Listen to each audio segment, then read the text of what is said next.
నిన్నగాక మొన్న గౌరవ సుప్రీంకోర్టు ఎస్ఐఆర్ సిరి యొక్క కార్యకలాపాలను సమర్థించింది. ఎలక్షన్ కమిషన్కు ఓటర్ల జాబితా తయారు చేయడం, వాటిని పరిశీలించే హక్కు ఉన్నది. అందులో ఎవరికైనా అభ్యంతరాలుంటే చట్టబద్ధంగా తెలియజేసుకోవచ్చు అని భారత సుప్రీంకోర్టు తీర్పు వెలువరించింది. కాంగ్రెస్, తృణమూల్ కాంగ్రెస్ వగైరా కొన్ని ప్రతిపక్షాలు దీని మీద తీవ్ర దుమారాన్ని లేపాయి. గౌరవంగా సుప్రీంకోర్టు వారి తీర్పుని మేము వ్యతిరేకిస్తున్నాం అని తెలియచేశారు. వారి వాదన ఏమిటి అంటే, ముఖ్యంగా వెస్ట్ బెంగాల్లో, ఆ తర్వాత కొన్ని రాష్ట్రాలలో అనేక లక్షల మంది ఓటర్ల పేర్లను ఎలక్షన్ కమిషన్ తొలగించింది అని. దీనికి కారణం ఏమిటి అంటే, ముఖ్యంగా కొన్ని రాష్ట్రాలు, వెస్ట్ బెంగాల్ లాంటివి, పొరుగున ఉన్నటువంటి బంగ్లాదేశ్ వగైరా మయన్మార్ నుంచి వచ్చిన శరణార్థులకు లేదా దొంగచాటుగా ప్రవేశించినటువంటి వ్యక్తులకు ఆధార్ కార్డులు ఇప్పించటం, రేషన్ కార్డులు ఇప్పించటం, ఓటర్ లిస్టులలో చేర్పించటం వగైరా కార్యక్రమాలు చేస్తున్నారు. దానికి ప్రతిఫలంగా వాళ్ళు ఈ పార్టీలు పిలుపునిచ్చిన ఏ ఉద్యమానికైనా సరే మద్దతిస్తున్నారు, పాలు పంచుకుంటున్నారు, అవసరమైతే హింసకు కూడా పాల్పడుతున్నారు. ఈ భారతదేశం యొక్క సార్వభౌమత్వం పలచబడుతున్నది. ఈ దేశం మీద ఈ దేశ పౌరులకున్న హక్కులు పలచబడుతున్నాయి. మనకు తెలుసు, 1947 ఆగస్టు 14-15 తేదీలలో జరిగినటువంటి ఇండియా పాకిస్తాన్ విభజన. ఆ రోజున అనేక మంది ఇండియా నుంచి పాకిస్తాన్ వెళ్ళారు, పాకిస్తాన్ నుంచి ఇండియా వచ్చారు. వెళ్ళే మార్గ మధ్యంలో కూడా ఆస్తులు దోపిడీకి గురి అయినాయి, ఆడవాళ్ళు మానభంగాలకు గురయ్యారు. ఎదురు తిరిగిన వాళ్ళు అనేక మంది కాళ్ళు చేతులు కోల్పోయారు, అనేక మంది చనిపోయారు. థార్ ఎడారిలో వీళ్ళ అరుపులు గాలిలో కలిసిపోయినాయి, వాళ్ళ రక్తాలు ఆ ఎడారి ఇసుకలో ఇంకిపోయినాయి. కానీ నాయకులు పాకిస్తాన్లోనూ భారతదేశంలోనూ విజయోత్సవాలు జరుపుకుంటున్నారు. కాబోయే ప్రధానమంత్రులం మేమంటే మేమని. భారతదేశంలో ఈ ప్రధానమంత్రి ఫోబియా ఉంది. ఎందువల్ల అంటే, బ్రిటిష్ని చూసి వీళ్ళు నేర్చుకున్న విధి విధానం అది. పులిని చూసి నక్క వాత పెట్టుకున్నట్లు. 1947 విభజన నాటికి రాజ్యాంగం లేదు. అందువల్ల వీళ్ళకి తెలిసిన విధానం వల్ల ఇంగ్లాండు రాజకీయ విధానం మాత్రమే. ఇంగ్లాండ్లో ప్రజలు ఎంపీలను ఎన్నుకుంటారు, ఎంపీలు ప్రధానమంత్రిని ఎన్నుకుంటారు. ఆయన పరిపాలన చేస్తాడు. రాజుగారు ఒక ఉత్సవ విగ్రహం, ఆయన వంశపారంపర్యంగా వచ్చేటువంటి ఒక అధికారి. అక్కడ ప్రధానమంత్రి హోదా చూసి మన వాళ్ళకు కూడా ప్రధానమంత్రి హోదా అంటేనే గొప్పగా ఉంటుంది అన్న ఒక భ్రమ ఉన్నది. కానీ భారతదేశ రాజ్యాంగం ప్రకారం ఇది 1950లో వచ్చింది, జనవరి 26 నుంచి అమల్లోకి వచ్చింది. అది చూస్తే అందులో భారతదేశము ఒక సోవరిన్ డెమోక్రటిక్ రిపబ్లిక్ అనగా రాష్ట్రపతి పరిపాలించే దేశం. ఇక్కడ రాష్ట్రపతి ఎన్నుకోబడతాడు తప్పితే భారతదేశంలో ఎన్నుకోబడ్డ ప్రధానమంత్రి లేడు, ఎన్నుకోబడ్డ ముఖ్యమంత్రి ఉండడు. అసెంబ్లీలో మెజారిటీ ద్వారా ముఖ్యమంత్రి అవ్వటం, పార్లమెంట్లో మెజారిటీ ద్వారా ప్రధానమంత్రి అవ్వటం పాకిస్తాన్ రాజ్యాంగం ఆర్టికల్ 91 మరియు 130లో ఉన్నాయి తప్పితే భారత రాజ్యాంగంలో లేవు. కానీ దురదృష్టవశాత్తు 1950 నుంచే టెంపరరీ మంత్రివర్గం ఉంది. 1947 నుంచి 52 వరకు. 52లో మొట్టమొదటి సార్వత్రిక ఎన్నికలు జరిగినాయి. కానీ 1950లో రాష్ట్రపతిగా వీరు ఎవరైనా పోటీ చేసి పరిపాలిస్తే జవహర్లాల్ నెహ్రూ కానివ్వండి, సర్దార్ వల్లభాయ్ పటేల్ కానివ్వండి, బాబాసాహెబ్ అంబేద్కర్ కానివ్వండి, మరొకరెవరైనా. కానీ వీరందరూ ఆ రోజు ఈ తాత్కాలిక మంత్రివర్గంలో ఉన్నారు. రాష్ట్రపతిగా పోటీ చేయాలంటే ముందు మంత్రి పదవికి రాజీనామా చేయాలి. తీరా అక్కడ రాష్ట్రపతి ఎన్నికలో ఓడిపోతే అది ఉండదు, ఇది ఉండదు, రెండూ పోతాయి. అందుకోసం ఈ మహామహులంతా ప్లాన్ చేసి బాబు రాజేంద్ర ప్రసాద్ గారిని రాష్ట్రపతి అభ్యర్థిగా నిలబెట్టి వీరందరూ మద్దతు తెలియజేసి 70% ఓట్లతో ఆయనను గెలిపించారు.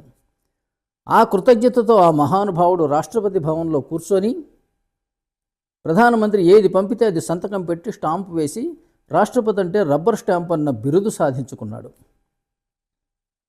ఆ వినయ విధేయతల వల్ల ఆయన మరొక 2 టర్ములు రాష్ట్రపతిగా ఎన్నికయ్యాడు. ఈ విధంగా భారతదేశానికి గొప్ప అన్యాయం జరిగింది. రాజ్యాంగబద్ధమైన పాలన కాకుండా రాజ్యాంగ విరుద్ధమైన పాలన 1950 నుండే ప్రారంభమైంది.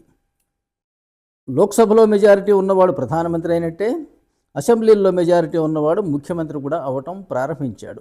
అవ్వటం మాత్రమే కాదు, రాష్ట్రపతి గారు రెడీగా ఉన్నారు వీరు ఏదైనా చెబితే అది వినటానికి. రాష్ట్రపతికి కల్పించినటువంటి హోదా 7 గుర్రాల బగ్గి, ముప్పూటల ఆకాలు ఊదటం, విచిత్ర వేషధారులైనటువంటి రక్షక భటులు, హిజ్ ఎక్సలెన్సీ అనటం, ప్రథమ పౌరుడు అనటం, కాన్స్టిట్యూషనల్ అథారిటీ అనటం, వీటితోటి సంతృప్తి చెంది అక్కడ ఉండిపోయాడు. కానీ రాజ్యాంగం సర్వస్వం రాష్ట్రపతి యొక్క, గవర్నర్ యొక్క అధికారాలు, విధులు, బాధ్యతలు మాత్రమే ఉన్నాయి తప్పితే ప్రధానమంత్రికి, ముఖ్యమంత్రికి నియమించినటువంటి ఒక్క అధికారం కూడా రాజ్యాంగం మొత్తం లేదు అని నేను నిర్ద్వందంగా చెబుతున్నాను. రాజ్యాంగం మీద ఒక రీసెర్చ్ చేసిన మనిషిగా, రాజ్యాంగం రాజకీయం అన్న గ్రంథం రచించిన మనిషిగా 2 గ్రంథాలు రచించాను. Indian politics versus Indian constitution, భారత ప్రజలమగు మేము అని తెలుగులో. ఇది పాకిస్తాన్ స్టైలు. మంత్రులు చెప్పినట్టు రాష్ట్రపతి వినటం కూడా పాకిస్తాన్ రాజ్యాంగం ఆర్టికల్ 48లో ఉన్నది, భారత రాజ్యాంగంలో లేదు. అలాగే మంత్రిమండలి చెబితే ఒక అసెంబ్లీని కానీ పార్లమెంటును కానీ రద్దు చేయటం కూడా పాకిస్తాన్ రాజ్యాంగం ఆర్టికల్ 58 మరియు 112లో ఉన్నాయి తప్పితే భారత రాజ్యాంగంలో లేవు. చాలా విచిత్రం. ప్రధానమంత్రి పాలన ఇంగ్లాండ్ను చూసి కాపీ కొట్టారు, వాళ్ళ అధికారాలు, విధులు, బాధ్యతలు పాకిస్తాన్ను చూసి కాపీ కొడుతున్నారు. అందుకోసమే పాకిస్తాన్లో ప్రధానమంత్రి పదవి చేసి బతికి బట్టగట్టినవాడు ఒక్కడు లేడు. జైలుకు వెళ్ళటమా, దేశం విడిచి పారిపోవటమా, లేదా ఉరిదీయబడటమా? భారతదేశంలో కూడా ఇప్పుడిప్పుడే కొద్దిగా అదే సూచనలు పొడసూపుతున్నాయి. అధికారంలోకి వచ్చినటువంటి ముఖ్యమంత్రులు, ప్రధానమంత్రులు గత అధికారంలో ఉన్న వారిని కేసులు పెట్టి జైళ్లలో వేయటం, నోటికి వచ్చిన బండ బూతులు తిట్టడం, కార్యకర్తలు కానిస్టేబుళ్లతో తన్నించటం, ఇవన్నీ తట్టుకోలేక వాళ్ళు చట్టసభలకు రాకుండా మానేసి పారిపోవడం. ఇది భారతదేశంలో కొంత జరుగుతున్నది. వాళ్ళ ఆర్థిక మూలాల మీద దెబ్బతీయటం ఇలాంటివి. పైగా మాది ఫెడరల్ దేశము అన్న ఒక తప్పుడు భావనతోటి అవినీతి చేసినా సరే మాపై సిబిఐ రావడానికి వీల్లేదు, ఈడీ రావడానికి వీల్లేదు, ఇన్కమ్ ట్యాక్స్ రావడానికి వీల్లేదు అని రాష్ట్రాలు కేంద్రం మీద ఎదురు తిరుగుతున్నాయి.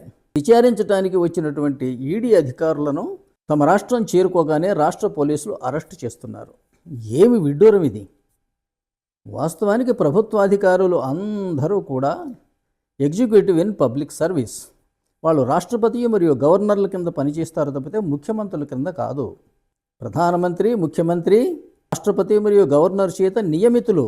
వాళ్ళ పదవీ కాలం ఎంత అంటే రాష్ట్రపతి, గవర్నర్లు సంతోషించినంత వరకు మాత్రమే అని ఆర్టికల్ 75 మరియు 164లో ఉంటుంది. వీళ్ళ విధి ఏమిటి అంటే రాష్ట్రపతికి, గవర్నర్లకు సలహాలు ఇచ్చి సహాయపడటం మాత్రమే అని ఆర్టికల్ 74 మరియు 163లో ఉంటుంది. కాకపోతే 1976లో 42వ రాజ్యాంగ సవరణ ద్వారా ఆర్టికల్ 74 సవరణ చేసి మంత్రిమండలి చెప్పినట్టు రాష్ట్రపతి విని తీరాలి అని చేర్చారు. అని మీరు గమనిస్తే 1976 కాదు, అంతకుముందు మాత్రం రాష్ట్రపతి చేసింది ఏముంది? ఎప్పుడైనా గదిలో కూర్చొని పోస్ట్ మాస్టర్ లాగా స్టాంపులు వేయటమే. ఆ అక్రమానికి సక్రమం చేయటం కోసం, దానికి చట్టబద్ధత కల్పించటం కోసం 42వ రాజ్యాంగ సవరణ చేయటం జరిగింది. కానీ అది ఎలా చెల్లుతుంది ఆలోచించండి. ఎవరైనా ఇలా అనొచ్చా? అన్ని అధికారాలు మీవే, కానీ మేము చెప్పినట్టు వినాలి. ఇది భాషకే అవమానం కదండి. లేదా మీరు మా యజమాని, మీరు ఎలక్టెడ్ పర్సన్, మీరు మమ్మల్ని నియమించుకుంటారు, ఇష్టానుసారం తొలగిస్తారు, మేము మీ సేవకులం అని రాజ్యాంగంలో ఉంటే వీళ్ళు అదనంగా కానీ మేము చెప్పినట్టు మీరు వినాలి అని చేరిస్తే అది చెల్లుతుందా? రాజును గదిలో బంధించి మోస్తాలు పరిపాలన చేస్తున్నట్లుగా ఉంది నేటి పరిపాలన. ఇది ఎప్పటికైనా సరే ఈ దేశానికి ప్రమాదకారిగా పరిణమిస్తుంది. ప్రజాస్వామ్యం అంటే చట్ట వ్యవస్థ ఉండాలి, కార్యనిర్వాహక వ్యవస్థ కూడా ఉండాలి. వీరు ఒకరికొకరు ప్రత్యర్థులు అయి ఉంటే అది ఆదర్శవంతమైన ప్రజాస్వామ్యం. అంటే చట్ట వ్యవస్థలో మెజారిటీ ఉన్నవాడికి కార్యనిర్వాహక వ్యవస్థలో ప్రతినిధి అయినటువంటి రాష్ట్రపతి మరియు గవర్నర్లు సబార్డినేట్ అయితే ఈయన చెప్పినట్టు వారు వినాలి అని అన్నప్పుడు మీకు కార్యనిర్వాహక వర్గం లేనే లేదు. అనగా భారతదేశంలో ప్రజాస్వామ్యం లేనే లేదు, లేదా కుంటికాల మీద నడుస్తోంది. ఇది ఏ రోజైనా పడిపోక తప్పదు. డిస్కషన్ మరొక మార్గానికి దారితీసింది. నేను మళ్ళీ SIR special intensive revision of electoral rolls మనకు తెలుసు ప్రజాస్వామ్యానికి ఎన్నికలు ముఖ్యం. ఆ ఎన్నికలు అనేది ఫ్రీ అండ్ ఫెయిర్గా ఉండాలి. అవి ఉండాలి అంటే అసలు ఓటు వేసే హక్కు ఎవరికి ఉంది అని తేల్చాలి. చివరికి బంగ్లాదేశ్ నుంచి వచ్చిన వాళ్ళు, పాకిస్తాన్ నుంచి వచ్చిన వాళ్ళు, చైనా నుంచి వచ్చిన వాళ్ళు మన ప్రజాప్రతినిధులను ఎన్నుకుంటే పరిపాలన సజావుగా సాగుతుందా, నిజాయితీగా ఉంటుందా? ఉండదు. అందువల్ల ఈ భారతదేశ సార్వభౌమత్వ అధికారం ఎవరిలో ఉంది అంటే అది ముఖ్యంగా భారత ప్రజలలో ఉన్నది. ఆ ప్రజలు కొందరిని ఎన్నుకోవటం ద్వారా వారికి డెలిగేట్ చేస్తున్నారు. ఎమ్మెల్యేలు, లోక్సభ సభ్యులు. వారు రాష్ట్రపతిని ఎన్నుకోవటం ద్వారా రాష్ట్రపతిలో నిక్షిప్తమై ఉంటుంది భారతదేశ సార్వభౌమత్వ అధికారం. అందువల్ల మనం ఆహారాన్ని శుభ్రం చేసుకోవటం ఎంత అవసరం తినే ముందు, అలాగే ఎన్నికలు జరిపే ముందు ఓటర్ల లిస్టును సరిచేసుకోవద్దా? అది చేసుకోవద్దు అని కొందరు అంటున్నారు. ఎవరు అంటే భారతదేశంలో భారతదేశానికంటే కూడా ఇతర దేశాలను ప్రేమించే వాళ్ళు చాలా ఎక్కువ మంది తయారవుతున్నారు. వాళ్ళేమంటారు అంటే ఓటు హక్కు అందరికీ ఇవ్వండి, వాళ్ళ ఓటు హక్కును తీసేయడానికి వీల్లేదు. అంటే వాళ్ళు భారతదేశ పౌరులు కాకపోతే, భారతదేశంలోకి చొరబాటుదారులైతే వాళ్ళందరికీ ఓటు హక్కు ఇస్తే ఏం జరుగుతుంది? అందువల్ల ఈ స్పెషల్ ఇంటెన్సివ్ రివిజన్ చేసే హక్కు మాత్రమే కాదు, బాధ్యత కూడా ఎలక్షన్ కమిషన్ మీద ఉన్నది. అలాగే ఇందాక నేను మీకు చెప్పాను, రాష్ట్రపతి ఒక్కడే భారతదేశంలో ఎన్నికైన కార్యనిర్వాహక అధికారి అని. మీరు ఆర్టికల్ 328 చూడవచ్చు. మన ఎన్నికల కమిషన్కు కూడా అప్పచెప్పినవి రెండే ఎన్నికలు. ఒకటి సాధారణ ఎన్నికలు, రెండు రాష్ట్రపతి ఎన్నిక. That's all. ముఖ్యమంత్రి ఎన్నిక, ప్రధానమంత్రి ఎన్నిక భారత రాజ్యాంగంలో లేవు. అట్లా సింగిల్ సీటు మెజారిటీ తోటి ముఖ్యమంత్రులు, రాష్ట్రపతులు అవుతారన్న దురవగాహన వల్లనే ఇవాళ ఓటుకు నోటు కొనుక్కొని, ఎమ్మెల్యేలని, ఎంపీలని కొనుక్కొని, విప్పు జారీ చేసి చూపించి ఓటేయమని అడిగి మెజారిటీ నిరూపించుకొని ఇవాళ రాష్ట్రాన్ని, దేశాన్ని చెరబడుతున్నారు నాయకులు. అసలు ఇది ప్రజాస్వామ్యం కాదు. ప్రజాస్వామ్యం కాదు కదా, అసలు ఇది రాజకీయం కూడా కాదు. ఇది గ్యాంగ్ రూల్ తప్పితే ప్రజాస్వామ్యం కాదు, అసలు రాజకీయం కూడా కాదు. ఎలక్టోరల్ రోల్స్ని మీరు సవరించేటప్పుడు ఎవరికి ఇవ్వాలని చెప్పాను? భారత పౌరులకు ఓటర్ లిస్టులో ఉండాలి. మరి ఎవరు పౌరులు అంటే మీకు భారత రాజ్యాంగంలో ఆర్టికల్ 5 నుంచి 11 వరకు ఇవి కలిగి ఉన్నాయి. వీటి ప్రకారం ఎవరైతే భారతదేశంలో జన్మించి ఉన్నారో మరియు భారతదేశంలో నివసిస్తూ కూడా ఉన్నారో, as on the date of coming of the constitution into effects, say 26 January 1950, భారతదేశంలోనే పుట్టి ఉన్నారు, భారతదేశంలో నివాసం కూడా ఉంటున్నారు. రాజ్యాంగం వచ్చే నాటికి వాళ్ళు భారత పౌరులు. సెక్షన్ 5 సబ్ ఆర్టికల్ 1 కింద రాజ్యాంగం వచ్చే నాటికి భారతదేశంలో స్థిర నివాసం ఉన్నటువంటి వాళ్ళు కూడా పౌరులే. కానీ వాళ్ళ యొక్క తల్లిదండ్రులలో ఎవరో ఒకళ్ళు భారతదేశంలో పుట్టి ఉంటే మాత్రమే. అలాగే రాజ్యాంగం వచ్చే నాటికి 5 సంవత్సరాల ముందు నుంచి భారతదేశంలో స్థిర నివాసం ఏర్పరచుకొని ఉన్నవాళ్ళు, వారి తల్లిదండ్రులు భారతదేశంలో జన్మించి ఉన్నవారు కాకపోయినా సరే. ఇక ఆర్టికల్ 6 కింద ఎవరైతే పాకిస్తాన్ నుంచి 19 జూలై 1949 కన్నా ముందు భారతదేశంలోకి మైగ్రేట్ అయి ఉంటే, వారి యొక్క తల్లిదండ్రులు కానీ తల్లిదండ్రుల యొక్క తల్లిదండ్రులు కానీ భారతదేశంలో జన్మించి ఉంటే, 19 జూలై 1949 కన్నా ముందు భారతదేశంలోకి మైగ్రేట్ అయి ఉండాలి. వాళ్ళ తల్లిదండ్రులు కానీ తాతలు కానీ భారతదేశంలో పుట్టి ఉండాలి. 19 జూలై 1949 తర్వాత కూడా మైగ్రేట్ అయి ఉండవచ్చు, కానీ వారు ఆటోమేటిక్గా పౌరులు కాజాలరు. వారు భారతదేశ ప్రభుత్వం నియమించినటువంటి ఒక అధికారి వద్ద నమోదు చేయించుకొని కావాలంటే భారత పౌరులుగా మారవచ్చును. ఆర్టికల్ 7 కింద భారతదేశం నుంచి 1 మార్చి 1947 తర్వాత పాకిస్తాన్కి వెళ్ళిపోయారు. కానీ అక్కడ నుంచి రీసెటిల్మెంట్ ప్లాన్ తోటి భారతదేశానికి తిరిగి వచ్చారు.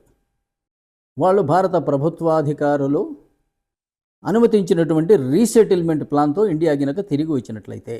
అట్లాగే ఆర్టికల్ 5 ప్రకారం, ఆర్టికల్ 8 ప్రకారం భారతీయులు ఎవరైనా విదేశాలలో గినక నివసిస్తూ ఉంటే అక్కడ ఉన్నటువంటి ఇండియన్ ఎంబసీలో రిజిస్ట్రేషన్ చేయించుకొని వారు కూడా భారత పౌరులుగా మారవచ్చు. అలాగే ఆర్టికల్ 9 ఏం చెబుతుందంటే ఏదైనా ఒక సింగిల్ సిటిజన్షిప్ మాత్రమే, dual citizenship is not allowed.